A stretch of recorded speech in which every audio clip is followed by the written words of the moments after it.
afternoon. You're listening to Life Coaching with Alex Urbina right here in your hometown station, AM 1220 KHTS. We're opening up possibilities for you to help you reach your full potential. Joining me in studio, we got Andrew Delgado, my board op. Thanks for being here today. Thanks for having me. You know, I like to talk about friends versus acquaintances. What does that mean to you? What's a friend versus an acquaintance? Right off the bat, friend, not going too deep into it, is friend who's going to be there, you know, who's there. And an acquaintance is you see this person and you may know their name, or you may say, hey, I know you, or oh, you're friends with that person, and a hangout kind of person, really. That's just off the bat. What does that mean to you? You know, for me, it's weird. I have this visual of like an inner circle. So I got this inner circle of friends that they have a different type of meaning to me, like there's something special. And then I have an outer circle of friends that's just a different level. Like we get together and we do certain things, we connect, we have fun. But that inner circle for me is important. It's special, and it has to do with being vulnerable and intimate. Intimate meaning you feel safe enough to share certain things with me, and I feel safe enough to share and open up and connect at a deeper level. That's my inner circle friendship. Then I have another outer circle of friendships where I get together and we talk and we laugh and have fun. We have common interests, and we share is just not as deep. And then the third ring, the third outer circle, are the acquaintances. And those are really kind of the lines that I've decided, and I'm sure everyone else, listening, you've decided who's a friend and who's an acquaintance. And then there's some of you that have never really even thought about it because you just unconsciously have decided that either everyone's a friend, or you've never really put some thought into deciding or realizing that you're making choices every day to decide who's a friend today and who's not, and who's an acquaintance and who's not. And that's the journey. Sometimes we think that, an acquaintance is a friend and we trust them, and we either give them that honor to share that information, and then we either get betrayed or let down or we get hurt by that person, and then that's when we have that learning experience and we decide, okay, you're not really a friend of mine. and hopefully you're looking at it from the perspective of that's an error on my part from making that decision, rather than, pointing the finger and blaming the other person that, you're bad and wrong because you hurt me, rather than looking at from the responsible version of, I trusted you and I coin phrased you and I've put you in that box that you're a friend and I trusted you, and shame on me for being persuaded into seeing it that way, and that's just an error in my perspective. Right. So what you're saying is there's not just a black and white friend or acquaintance, or a really good friend or a really good buddy. There's kind of mixes. I think there can be, and it's okay to have that gray area. But wouldn't it be nice to actually have a distinction between an acquaintance and a friend, so that you're not really having expectations and setting yourself up to be, let down, right? Right, but then can't you also? Is it wrong for having too many friends, or expecting everybody to be that friend? Absolutely not. There's nothing wrong with any decisions you make. There's no wrong or right. There's no good or bad. There's just what is, and you have to decide, how you want to live your life, and and even listening to this broadcast, is it important for you to define what friendship means to you, and is it important to you to distinguish an acquaintance versus a friendship?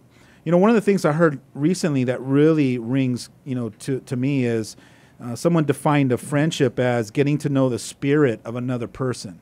That's pretty deep, man. When you think about friendship, is getting to know your spirit, knowing, what drives you, what's the energy, what's that life force inside of you that comes alive, and where are you choosing from? Is my friend and the people that I've coined my friends or friendship, is their spirit that of a loving spirit? Are they coming from the spirit of giving? Are they always looking to contribute to the relationship? Are they givers? Or is their spirit that of a taker? Somebody that's always asking for things, someone that's always a burden. And so, it just takes a conscious effort to really kind of do some reflection and realize who's what. But there is no bad or wrong or right way to do this.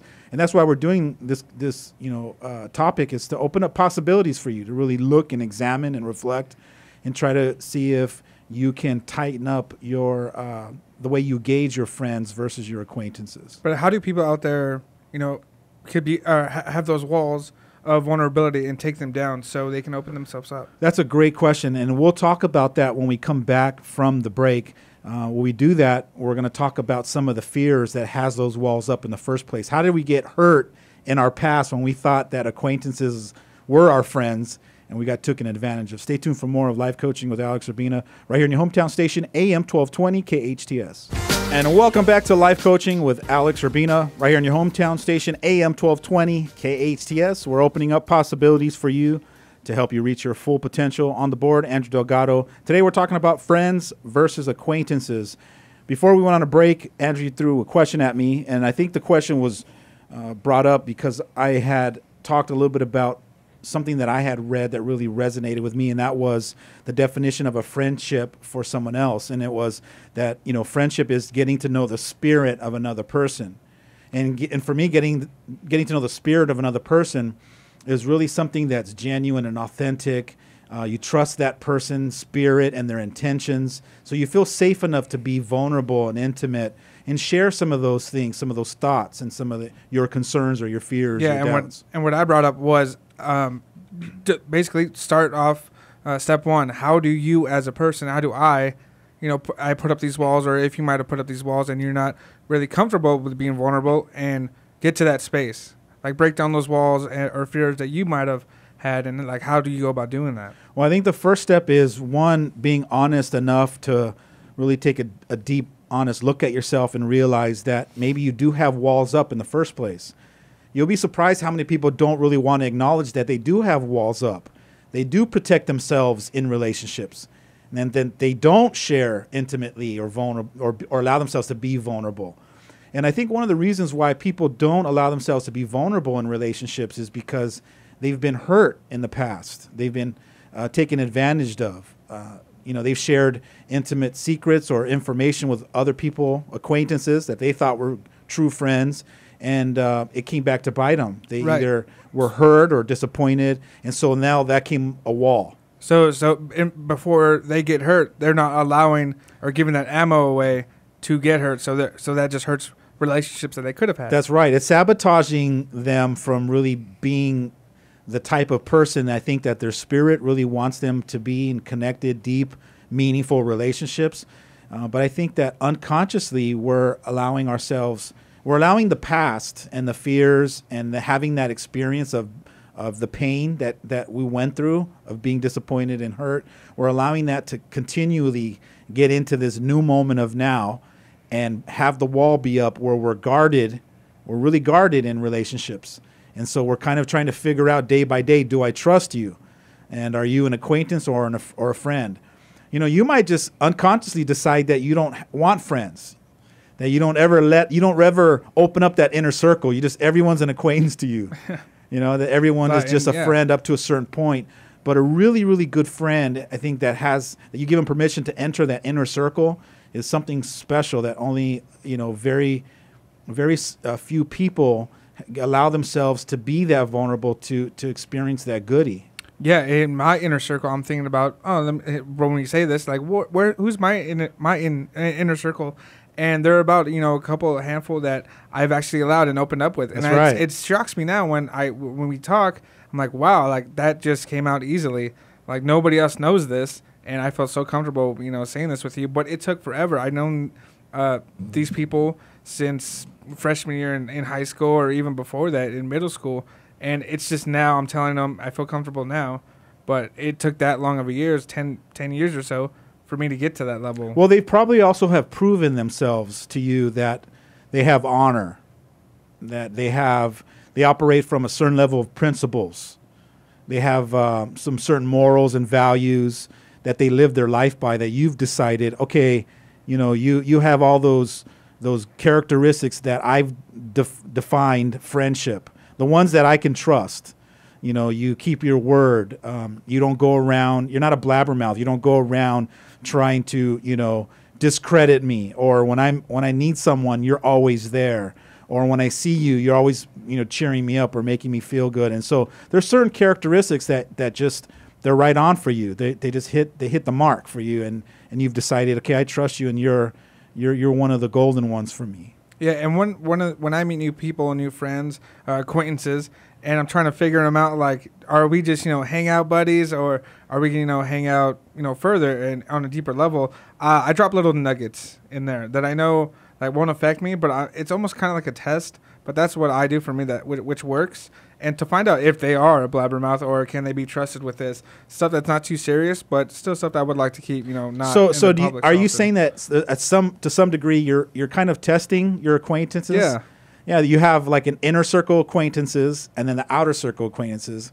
And the ones from the outer circle, if they've kind of proven themselves, they make it to the inner circle acquaintances. Exactly. And then you put those guys through the test. And then you're always filtering, right? You're filtering to see who of those inner acquaintances has qualified themselves to now the second ring or the second inner circle of friendships. And then those kind of filter down into the 1 or 2 golden nuggets that make it into your immediate inner circle of these are the golden ones. These are the ones that really trust and take a bullet for this person. Right, and I've only been doing that for the past couple of years because I've let in people that I shouldn't have, and it hurt me in the end. But now I don't want to fully stop letting people in, so that's why I'm slowly doing it rather than cutting. Well, that's them a great question. Why would you make that statement? Why would you say I don't not want to let people in? I do not want not to let them in, so I do want them in, but I want the right people. And it hurt me in the past, just letting everybody in and, having my emotions and everything on wearing them on my sleeve. However, that hurt me in the past, but I don't want to stop meeting people. I don't want, my experiences to end there, which some people do. When they get hurt, they just shut off. But why do you not want to let people in?